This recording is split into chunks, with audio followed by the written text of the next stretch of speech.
the whole prestige concept has kind of gone away. Right. And that's exactly what it was. It was prestige. Hey, what level are you? I'm level 9 or Yeah. 9th prestige or whatever it is. And you say, oh, you're cute. You're 2. Awesome. And it just kind of goes hand in hand with what we were saying before, like those logos, those emblems, like the things to play for, and there's just nothing really to play for anymore. Yeah. You can trash talk, which is one of my favorite pastimes, but that's the thing too, the way gaming's changed. Like I remember playing in my barracks in Pensacola, Florida, and you'd hop on with a whole bunch of people you never knew, and it was the most chatty lobby you'd ever been a part of. And like now, and I don't know if it's because we've gotten older or whatnot, but it's just dead silent. Yeah. Nobody wants to talk to anybody anymore, and that was, I think, part of the fun of playing online. I think that's why I'm so much more a fan of playing, online versus playing like storylines. Yeah. Well, and you know what? I used to be in the same.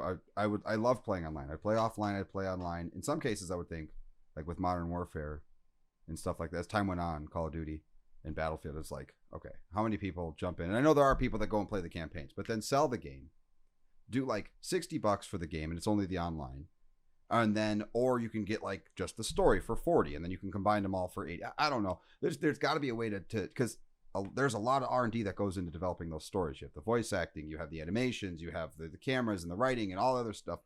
So that stuff takes time and resources. It's like those people should get paid for it, sure, but find a way to divvy it up so it doesn't feel so forced. And back to the thing you were saying about the pay to win. So I'm a big Tekken guy. In the last season, they released this guy called Leroy. Okay, so he's basically a Wing Chun, like black master, like 70s. He's a really cool character. He's blind too. It's just his whole look, his whole idea was just really cool. And he was OP. You couldn't beat him. He was winning tournaments. And so what happens in order to compete online? Tekken's has a huge online community. In order to compete online, you had to buy Leroy. That was it. And so it's penetrating all these facets of games, and it stopped being about the game being awesome and started being about, well, it's Q2 and we're 80% down in our ROI. Well, some games too is if you do the campaign and you beat it, they give you rewards to use it for online. Sometimes. There's sometimes. Yeah, and it's always like 100 credits less than what the lowest priced thing is. Yeah. So you still have to add your own money to but it. But there are sometimes you get a weapon or something like that. You'll get a weapon, you'll get a skin, you'll get some kind of reward. Yeah, but when I play Call of Duty, the first thing I do is campaign. That's me. I right away just jump into that before I even do online. And then after that, then I go on. I don't know why, but it's just the way I do it. I used to, when I thought, okay, I can get a feel for the game and the maps and stuff like that, playing online or playing the campaign. And I played against Sam, and my self-esteem was ruined. When you have like 30-2, and the 2s were him killing himself by accident because he tried to throw a knife or a grenade and it bounced back and killed him, and I just happened to shoot him with a bullet at that exact moment, and the game just glitched and thought I killed him. And it's like, good job. It's like, no, I didn't actually do anything. So I realized that when I play the campaigns for games, the experiences, when they say the online experience may differ from the offline experience, they legit mean it. Like, it's a totally different thing. And I don't know if they do that on purpose now or what, because there was a point in time when that didn't feel like that was the case. Now, that could have just been because he's evil, him being Sam, and I just didn't know. Just say you suck. But I didn't. The only game I could beat Sam in you were losing 30-2, and you didn't even get the 2 kills. In Call of Duty, Halo is a whole nother thing. But in Battlefield 4, is a completely different game. And that was. Did you ever tell you about the incident with the airplane? Yeah, you told me. Oh, I can't play Battlefield. You told me that. You spent like 45 minutes. Yeah. And then the guy with the rocket launcher, he said, "That's it, I'm done." I spent 45 minutes sitting here patiently shooting at this helicopter, trying to take it down. Didn't try to kill anyone else.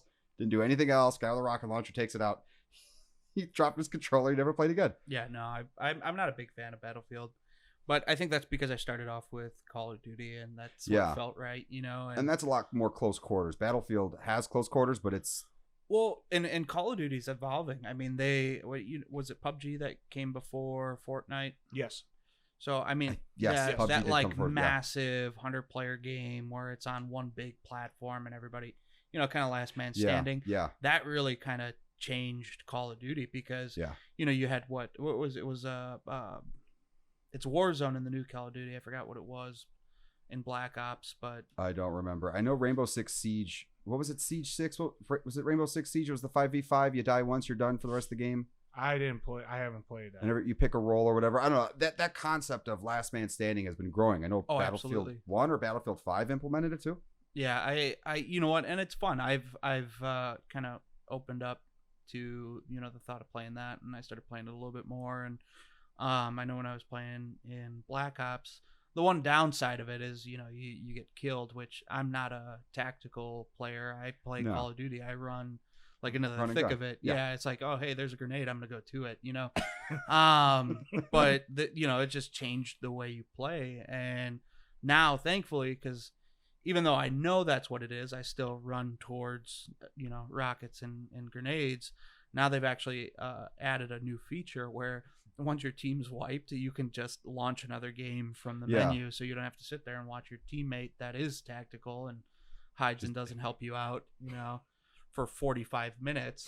I the amount of levels of Candy Crush that I've crushed during those Warzone games where I just sat there and waited for my teammates to be done. I mean, it's ridiculous. I